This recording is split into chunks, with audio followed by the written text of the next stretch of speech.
छत्तीसगढ़ में आबकारी विभाग का खजाना रिकॉर्ड तोड़ कमाई से सराबोर है। वित्तीय वर्ष 2025-26 में शराब के कारोबार से मिला 10,751 करोड़ रुपए का राजस्व इस बात का गवाह है कि राज्य में शराब की मांग और सरकारी आय दोनों के ग्राफ में लगातार उछाला रहा है। इस बम्पर आय ने सरकारी खजाने को भारी मजबूती दी है। साथ ही आगामी योजनाओं के लिए भी नए रास्ते खोले हैं। इसी सफलता और बढ़ती मांग को देखते हुए आबकारी विभाग ने अब नए वित्तीय वर्ष 2026-27 के लिए कमर कस ली है, जहां राजस्व में 10% और बढ़ोतरी की उम्मीद जताई जा रही है।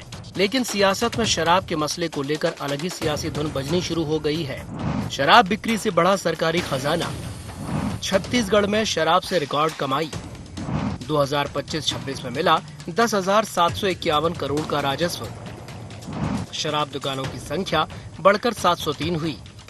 पिछले साल के मुकाबले 29 नई दुकानें। प्रदेश में 205 क्लब और बार संचालित। छत्तीसगढ़ में शराब से मिलने वाले राजस्व को लेकर एक बार फिर से सियासी पारा चढ़ गया है। आबकारी मंत्री लखनलाल देवांगन ने कहा कि इसी राजस्व के बूते सरकार की जन कल्याणकारी योजनाएं सफल हो रही हैं। मंत्री के इस बयान पर कांग्रेस ने तीखा निशाना साधते हुए सरकार को घेरा और कहा कि प्रदेश के युवा शराब के नशे में डूब रहे हैं और मंत्री ही मान जाएं कि शराब के राजस्व से ही योजनाएं चलती हैं, तो समझ जाइए कि स्थिति क्या हो गई है। विपक्ष के हमलों पर पलटवार करते हुए आबकारी मंत्री ने दोबारा कहा कि कांग्रेस ने शराब के नाम पर सिर्फ घोटाला करना सीखा है, उन्हें विकास रास नहीं आ रहा। इस जुबानी जंग ने प्रदेश की राजनीति में नई बहस छेड़ दी है। राजस्व निरंतर रूप से हर क्षेत्र में, चाहे खनिज के क्षेत्र में हो, आबकारी के क्षेत्र में हो, राजस्व बढ़ा है और इसी कारण से इतने सारे अनुदान और इतने सारे गरीब कल्याण योजना माननीय मुख्यमंत्री जी के नेतृत्व में चल रहा है, उसी के कारण सफल हो रहा है। राजस्व भी बढ़ाने का हम लोग प्रयास कर रहे हैं, गरीब कल्याण योजना को भी बढ़ावा देने का काम कर रहे हैं और छत्तीसगढ़ में जो कांग्रेस के समय विकास रुक गया था, तेजी के साथ में छत्तीसगढ़ में फिर से विकास का काम आगे बढ़ रहा है। सरकार के मंत्री ही ये बोल रहे हैं कि शराब के पैसे से सरकार चल रही है, तो मंत्री की बात को कैसे झूठा माना जाएगा ना। शराब के नशे में आज हमारे युवाओं को, तरुणाई को नशे में डुबा दिया गया है। उनको चेतना विहीन करने की षड्यंत्र चल रहा है कि कमाई का पैसा सब शराब में जाए और शराब में लोग डूबे रहे, यही इस सरकार की नीयत है। छत्तीसगढ़ में शराब से हुई रिकॉर्ड कमाई ने सरकार को जहां आर्थिक मजबूती दी है, तो वहीं इसने एक नई राजनीतिक बहस को भी जन्म दे दिया है। एक तरफ सरकार इसे विकास और जन कल्याणकारी योजनाओं के लिए जरूरी राजस्व का स्रोत बता रही है, तो वहीं दूसरी ओर विपक्ष इसे सामाजिक सरोकारों और युवाओं के भविष्य से जोड़कर सवाल खड़े कर रहा है। अब देखना होगा कि शराब से बढ़ती आमदनी और उससे जुड़े सामाजिक प्रभावों के बीच सरकार किस तरह संतुलन बनाती है। फिलहाल 10,751 करोड़ रुपए के इस रिकॉर्ड राजस्व ने प्रदेश की राजनीति में एक नई बहस जरूर छेड़ दी है। रायपुर से अद्वैत नाइक की रिपोर्ट।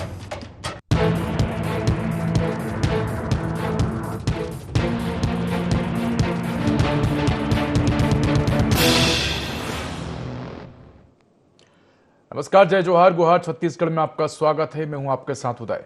शराब, राजस्व और सियासत। छत्तीसगढ़ में शराब से मिलने वाले रिकॉर्ड राजस्व ने एक बार फिर प्रदेश की राजनीति को गरमा दिया है। वित्तीय वर्ष 2025-26 में शराब बिक्री से राज्य को 10,751 करोड़ रुपए का राजस्व प्राप्त हुआ है, जिसे सरकार अपनी बड़ी उपलब्धि के तौर पर पेश कर रही है। सरकार का कहना है कि इसी राजस्व के जरिए जन कल्याणकारी योजनाओं को गति दी जा रही है और विकास कार्यों को मजबूती मिल रही है। आबकारी मंत्री लखनलाल देवांगन ने स्पष्ट किया है कि शराब से मिलने वाली आय राज्य के विकास और जनहित की योजनाओं के लिए महत्वपूर्ण संसाधन बन रही है। वहीं दूसरी कांग्रेस ने इस मुद्दे को लेकर सरकार पर तीखा हमला बोला है। कांग्रेस का आरोप है कि सरकार राजस्व बढ़ाने के नाम पर शराब की बिक्री को बढ़ावा दे रही है और सामाजिक दुष्प्रभावों की अनदेखी कर रही है। तो आज इसी मुद्दे पर हम चर्चा करेंगे, लेकिन उससे पहले जान लेते हैं आज के गुहार पॉइंट्स। शराब के राजस्व में रिकॉर्ड बढ़ोतरी के क्या है मायने? राजस्व के लिए शराब दुकानों की संख्या बढ़ाना कितना सही? सरकार के जन कल्याण के दावों में कितना दम? कांग्रेस क्यों उठा रही शराब के राजस्व पर सवाल? तो इन्हीं तमाम बिंदुओं पर चर्चा करेंगे और इसी चर्चा के लिए हमारे साथ खास मेहमान भी जुड़ गए, उनसे आपका परिचय करवा देते हैं। हमारे साथ कांग्रेस प्रवक्ता सौरभ साहू जी जुड़ गए हैं, साथ ही बीजेपी प्रवक्ता दयावंत बांधे जी जुड़ गए हैं और पत्रकार मयंक चतुर्वेदी जी जुड़ गए हैं। आप तीनों ही मेहमानों का स्वागत है हमारे से जुड़ने के लिए। सबसे पहले मैं रुक करूंगा सौरभ साहू जी से। सौरभ साहू जी, जिस प्रकार से छत्तीसगढ़ में 2025-26 में शराब बिक्री से राज्य को 10,751 करोड़ रुपए का जो राजस्व प्राप्त हुआ है, और उसको लेकर सरकार की तरफ से प्रतिक्रिया सामने आ रही है कि इसी राजस्व के माध्यम से जो सरकार है वो जो जन कल्याणकारी योजना है और जो विकास कार्य हैं उनको गति दे रही है। कैसे देखते हैं आप इस बयान को?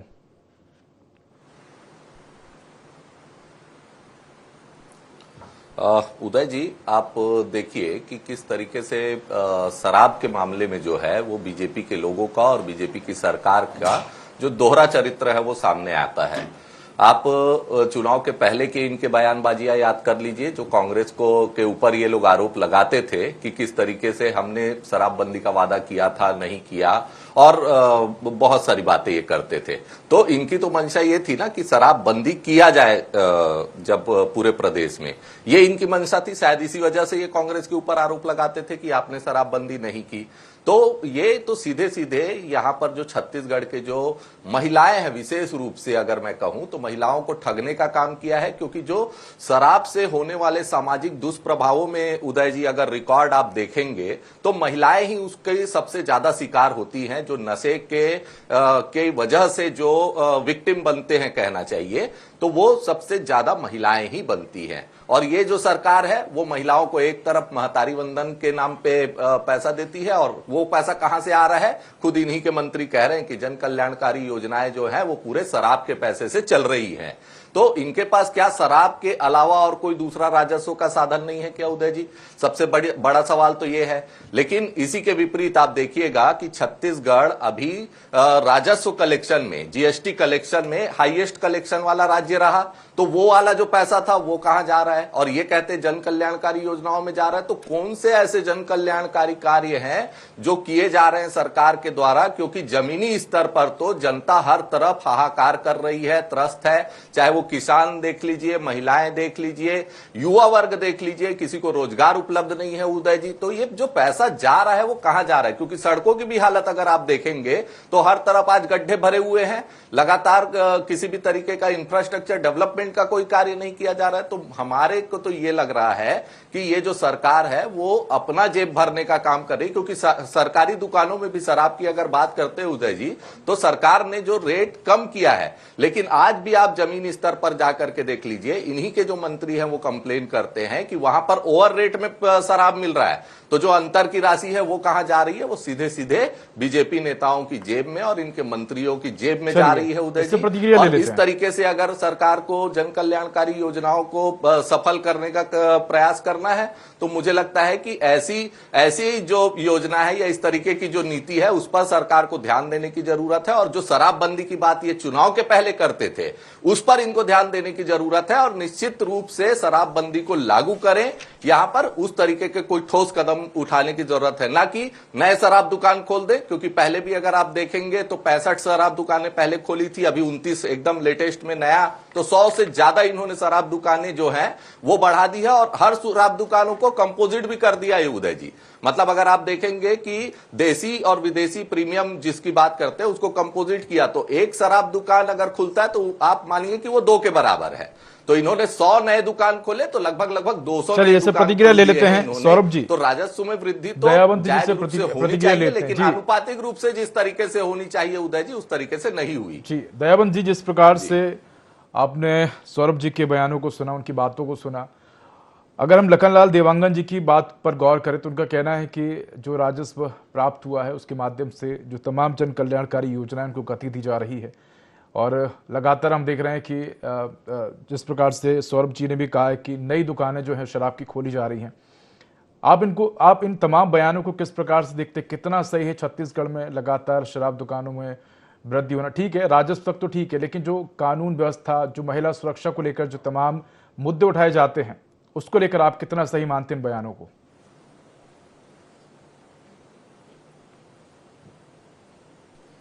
उदय जी, आपके माध्यम से चैनल के सभी दर्शक और माननीय प्रवक्ता जी से लेकर के वरिष्ठ पत्रकार जी को मैं नमस्कार करता हूं। वास्तविक में कोई भी राजस्व की राशि जो आती है वो प्रदेश के विकास में लगाई जाती है। और छत्तीसगढ़ की जो इस बार की हमारी जो राशि रही, बजट रही है, वो लगभग 1,70,000 की बजट रही है। और 25-26 में जो राजस्व शराब के माध्यम से आई है वो 10,700 करोड़ की आई है। लगभग वो 6% के लगभग होता है। तो 6% से कोई प्रदेश भर की कल्याणकारी योजनाएं नहीं चलती, लेकिन उसकी सहभागिता जरूर रहती है। और रही बात, यदि कांग्रेस कहती है कि शराब का पैसा का इतना राजस्व क्यों आया, तो उनको इसलिए राजस्व का अंदेशा इतना नहीं दिखता क्योंकि इन्होंने 2018 के चुनाव में मां गंगा जल, जो हमारी आस्था का सबसे बड़ा केंद्र है, ऐसा गंगा जल को पकड़ करके और इन्होंने कसम खाई थी कि हे माताएं बहनें, हम गंगा जल की कसम खाते हैं कि शराब बंदी करेंगे। और इन्होंने माताओं बहनों से लेकर छत्तीसगढ़ को ठगने का काम किया। और यही तक नहीं रहा, ये शराबबंदी तक ही बस नहीं, पूरे देखेंगे तो घोटालों और भ्रष्टाचारों की लंबी श्रृंखला इन्होंने अलग अलग विभागों में बनाई। और उसमें भी कैसे, तो इनके आबकारी मंत्री जेल में रहे, जो अभी बेल में हैं, और इनके स्वयं के मुख्यमंत्री के पुत्र चैतन्य बघेल जेल में रहे, जो अभी बेल में है। और तो और श्रृंखला में आप देखेंगे तो यहाँ के महापौर का भाई अनवर ढेबर जो जेल में रहे बेल में, तो वो आईएएस और पीसीएस के भी इन्होंने अधिकारियों को नहीं छोड़ा, जिसमें चाहे वो टूटेजा की बात हो, चाहे सौम्या चौरसिया की बात हो, चाहे अनन्य। तो कांग्रेस के बहुत बड़ा सिंडिकेट जो है इस शराब घोटाले में 5 सालों में लगातार डूबी रही। इसके कारण से राजस्व में दयाबंद जी मेरा एक सवाल है आपसे, वो अपने आप में ऐतिहासिक गिरावट थी। दयाबंद जी मेरा एक सवाल है आपसे, भारतीय जनता पार्टी ने जो स्पष्ट रूप से बिना भ्रष्टाचार के और जीरो टॉलरेंस पे जिस प्रकार से काम किया, उसी का यह परिणाम है कि 10,700 करोड़ राजस्व जो है आपकी बात एकदम सिर्फ आबकारी विभाग से मिला। ठीक है, लेकिन मेरा आपसे सवाल है, चलिए ठीक है, राजस्व वृद्धि हो रही है वो एक तरफ है, लेकिन कहीं ना कहीं आप भी मानते हैं और तमाम लोग भी मेरी बात से कहीं ना कहीं सहमत होंगे कि शराब कहीं ना कहीं अपराधों को बढ़ाने में मुख्य भूमिका है। जिस प्रकार से हम देख रहे हैं कि घरेलू हिंसा के मामले बढ़ रहे हैं, अपराध के मामले बढ़ रहे हैं, ऐसे में शराब की दुकानें बढ़ेंगी तो इससे कितना सामाजिक नुकसान होगा, उसको लेकर सरकार किस प्रकार से काम करेगी। इसके साथ ही जो रिकॉर्ड राजस्व की प्राप्ति हुई है, क्या उसका कितना प्रतिशत हिस्सा जो है वो सरकार के माध्यम से नशा मुक्ति और पुनर्वास केंद्रों पर खर्च किया गया है?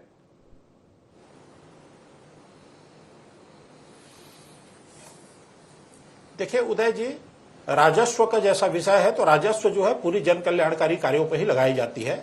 और अब जैसे आप कह रहे हैं कि इससे होने वाले जो विभिन्न प्रकार के जो अन्य गतिविधियां सामने आती है, कई प्रकार की घटनाएं यदि सामने आती है, अपराध का यदि विषय सामने आता है, तो देश की आजादी के 55 वर्ष तक कांग्रेस सत्ता पे रही, तो वो 55 वर्ष में जो लत समाज के अंदर शराब से लेकर के अन्य नशाओं का डाला गया, उसको आप एकाएक खत्म नहीं कर सकते।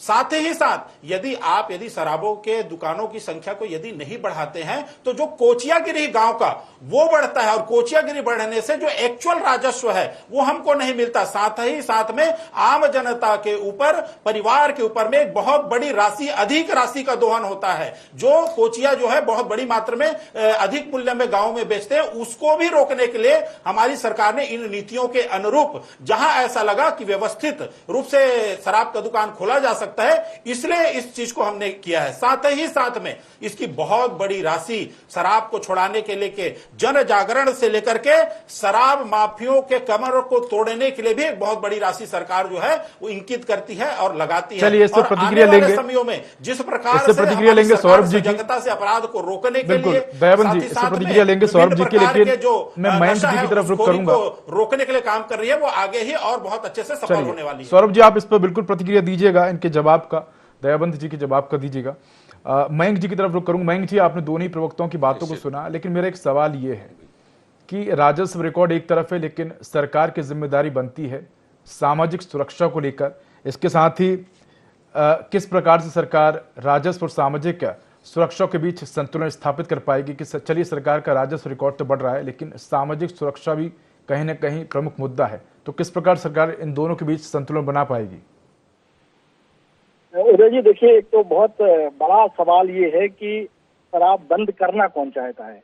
आपने दोनों दलों के प्रवक्ताओं को सुना, कोई भी ये ताल ठोक करके नहीं कह रहा है कि हम शराब को बंद कर देंगे।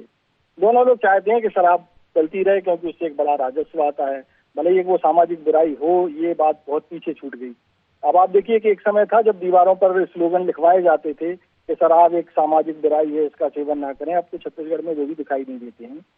दूसरा सबसे बड़ा मसला ये भी है कि जिस जनता के बारे में हम बात कर रहे हैं कि शराबबंदी के खिलाफ है, तो उसमें उसी जनता में अब बहुत सारे ऐसे लोग भी हैं जो शराब की खुल करके हिमायत कर रहे हैं। आप देखिए कि एक समय जब शराब पी करके आदमी आता था तो चुपचाप रहता था और ये कोशिश करता था कि किसी को पता ना चले कि वो शराब पीता है। छत्तीसगढ़ के कई गांवों में ऐसा मामला देखने को आया है कि लोग जो है कलेक्टर के पास जाकर के ये डिमांड कर रहे हैं कि उनके गांव में शराब की दुकान खोली जाए, और उसके पीछे एक मजबूत तर्क है। मजबूत तर्क ये है कि भाई दूसरे गांव में जाते हैं शराब लेने के लिए तो रास्ते में पी करके आते हैं, एक्सीडेंट का खतरा रहता है, तो जान माल का नुकसान हो सकता है, इसलिए आप ये व्यवस्था हमारे गाँव में ही करा दीजिए। तो कुल मिलाकर के ये स्थिति है कि अब सामाजिक बुराई जैसा मामला भी अब कम होता दिखाई दे रहा है। और राजनांदगांव जिले के गांव का जो एक मामला जो पिछले दिनों सामने आया था वो तो और भी रोचक है कि शराब की दुकान का बाकायदा उद्घाटन होता है, नेताजी भाषण देते हैं और उसमें ये भी बताते हैं कि इस दुकान को खुलवाने का श्रेय किसको जा रहा है, बाकायदा कई बार नाम लिया जाता है। तो कुल मिलाकर के क्या है कि शराब को लेकर के, शराब देखिए कि अब एक सामाजिक बुराई तो मान लेते हैं, लेकिन शराब अब जो है राजनीतिक दलों के लिए राजनीति का एक तेज पाना भर ये मात्र है। वो केवल एक टूल है पॉलिटिक्स का, एक भावनाओं से खेलने का। दोनों में से कोई भी दल, कोई तीसरा दल भी आ जाए, चौथा दल भी आ जाए, तो वो ये ताल ठोक करके नहीं कह सकता है कि वो शराब को बंद कराना चाहते हैं। आपने दोनों पक्षों को सुना, लेकिन कोई ये नहीं कह रहा है, शराबबंदी की बात नहीं कर रहा है। जब आप इसके बारे में बात करते हैं तो वो एक दूसरे के जो घोटाले हैं, गड़बड़ियां हैं, उनको तो बोलते हैं, लेकिन इस बात पर कोई नहीं बोलता है कि उनको शराब बंद करनी है या शराबबंदी को लेकर के उनकी कोई नीति है। चलिए इससे प्रतिक्रिया ले लेते हैं। जी सौरभ जी, एकदम सही बात उन्होंने कही है मयंक जी ने कि दोनों ही जो दल हैं वो शराबबंदी को लेकर बात करते हुए नजर नहीं आते। हालांकि आरोप प्रत्यारोप जरूर लगाते हैं। आपकी भी सरकार थी, आपके सरकार के माध्यम से भी शराबबंदी नहीं की। हालांकि हमने आपके सरकार के समय शराब घोटाला जरूर देखा है। क्या कहेंगे आप सबसे पहले तो दयावंत जी और सौरभ जी दोनों की ही बातों को लेकर?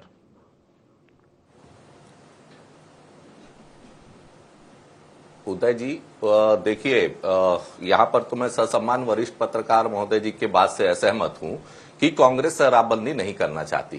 कांग्रेस ने उस दिशा में पर्याप्त कदम उठाए। आप देखिएगा कि अगर कांग्रेस का शासनकाल जो था उस समय की बात अगर करें तो जो 2 से 2.5 साल का पीरियड था वो तो कोविड के समय में चला गया और कोविड जैसी समस्या से निपटने में बहुत सारे जो सरकार के एफर्ट है वो गए। लेकिन उसके बावजूद कांग्रेस के शासनकाल में अगर देखेंगे तो लगभग 103 दुकानें जो हैं उदय जी वो हमने बंद किए। तो ये क्या शराब बंदी की दिशा में एक सकारात्मक कदम नहीं था क्या? मैं ये पूछना चाहता हूं। दूसरा, काउंसलिंग सेंटर्स के माध्यम से हमने बहुत सारे जो लोगों को जागरूक करने का जो प्रयास किया, गांव-गांव में जो लोगों को रोजगार देने का प्रयास किया, रीपा के माध्यम से महिलाओं को भी रोजगार देने का प्रयास किया, महिलाओं को सशक्त बनाने का प्रयास किया। ये कहीं ना कहीं नशा मुक्ति के खिलाफ एक कहना चाहिए कि एक मुहिम थी, क्योंकि जब महिलाओं के पास सीधे सीधे उनके आमदनी का जो स्रोत रहेगा वो सशक्त बनेंगी तो कहीं ना कहीं जो महिलाएं हैं वो इस तरीके की सामाजिक बुराई के खिलाफ खड़े होने में सक्षम बनती है।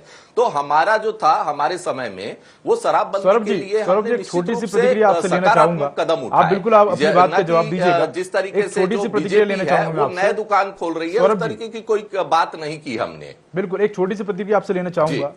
अगर मान लीजिए वर्तमान में कांग्रेस की सरकार अभी होती तो कांग्रेस का क्या स्टैंड होता शराब को लेकर?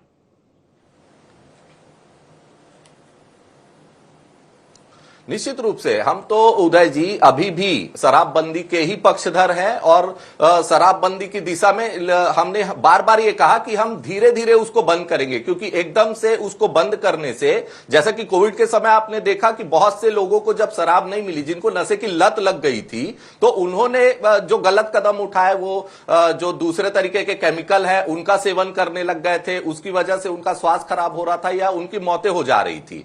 तो इसको एक तरीके से काउंसलिंग भी करना था, हमको धीरे धीरे शराब की दुकानें कम भी करनी थी। तो हमने एक नीति बनाई थी, एक प्रॉपर स्ट्रेटेजी बनाई थी उदय जी, और उसके तहत धीरे धीरे ये बंद होता। मैंने बताया ना कि 2.5 साल तक जो कोविड की समस्या से जूझने में सरकार का एक जो बड़ा संसाधन और समय जो गया, उसकी वजह से ये पूरी तरीके से हमारी सरकार में लागू नहीं हो पाया।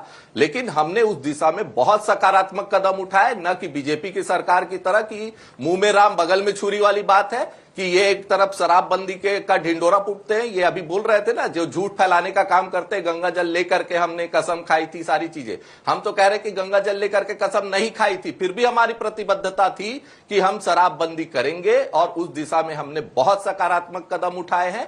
इनकी तरह नहीं कि दोहरा चरित्र जो अपनाने की बात कर रहे थे, इस तरीके की कोई काम हमने उदय जी नहीं किया। चलिए प्रतिक्रिया ले लेते हैं जी, दयाबंद जी। बिल्कुल ये सही बात है कि राजस्व में जो शराब का हिस्सा है वो काफी महत्वपूर्ण है। बहुत जी मेरी बात आप सुन लीजिए। बिल्कुल बेहद ही महत्वपूर्ण हिस्सा होता है राजस्व में शराब का, लेकिन शराब को लेकर आपको जी आप कंटिन्यू करिए, जवाब दे दीजिए पहले। जी दयाबंद जी। उदय जी, आपने देखा होगा जब 2018 में कांग्रेस की सरकार आई तो कितनी बड़ी अनीति इन्होंने शुरू किया।